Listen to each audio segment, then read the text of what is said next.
चास नगर निगम क्षेत्र के भोलू बांध में बना अमृत पार्क फेज 4 निगम की उदासीनता के कारण अव्यवस्था का शिकार हो चुका है। इस पार्क की स्थिति देखकर यह अंदाजा लगाया जा सकता है कि केंद्र सरकार ने जिस उद्देश्य से इस योजना को धरातल पर उतारने का काम किया था, उसकी सार्थकता सिद्ध नहीं हो पाई है। की पैसे की बर्बादी देखनी है तो आइए चास स्थित अमृत पार्क।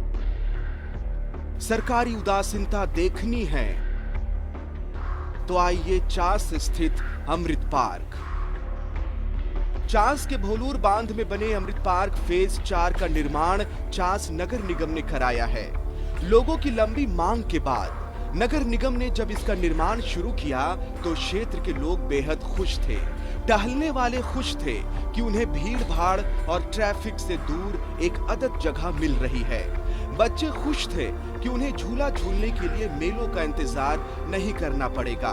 बड़े जोरों शोर से और तेजी से इसका निर्माण पूर्ण हुआ, लेकिन तत्कालीन शिक्षा मंत्री जगन्नाथ महतो ने इसका उद्घाटन के वक्त ही इसके मेंटेनेंस को लेकर सवाल उठा दिया था।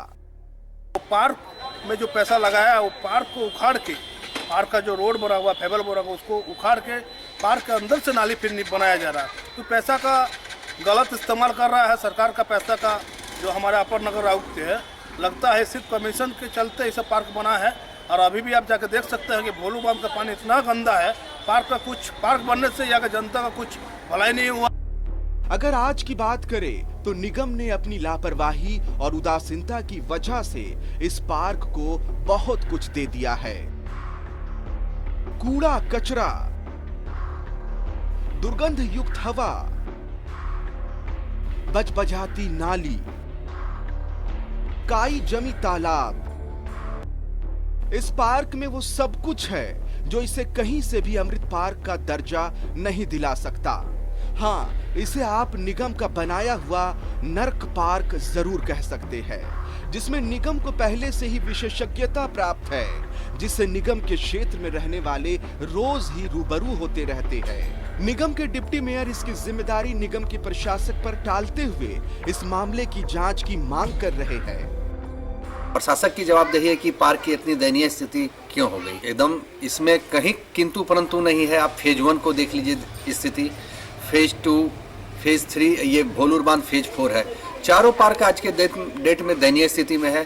फेज 1, 2 में तो जंगल उग गए हैं, सामान चोरी हो रहे हैं वहां से रात में, गार्ड अब कैसे रह रहे हैं, क्या कर रहे हैं।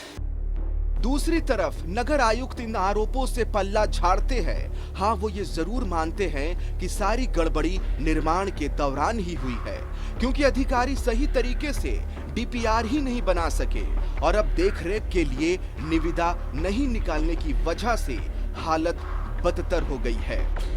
उसमें मछली पालन होता रहा है, उससे निगम को आमदनी भी होती है, अभी भी वो उसी में है। लेकिन अब जो हम लोग व्यवस्था करने जा रहे हैं वो ये है कि जून में उनका मछली पालन का समय समाप्त हो रहा है। अब वो पार्क और मछली पालन एक ही एजेंसी को दिया जाएगा, जिसका विज्ञापन हमने कर दिया है। तो एक एजेंसी लेगी तो निश्चित रूप से उसका रखरखाव भी अच्छा होगा और आमदनी भी होगी और वो पार्क मेंटेन भी होगा। नहीं, अभी तो कोई सारा पार्क वैसे ही बंद है, इसलिए उसको राजस्व क्षति आप नहीं कर सकते हैं, क्योंकि जब से वो बन के तैयार हुआ है तब से तो बिल्कुल लॉकडाउन है। तो निश्चित रूप से जैसे वो नाली का निर्माण हो जाएगा और ये जून से होगा।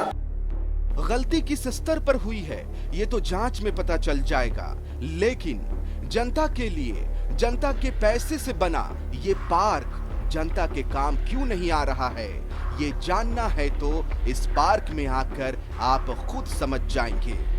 न्यूज़ 11 भारत के लिए चास से सुरेंद्र प्रसाद की रिपोर्ट।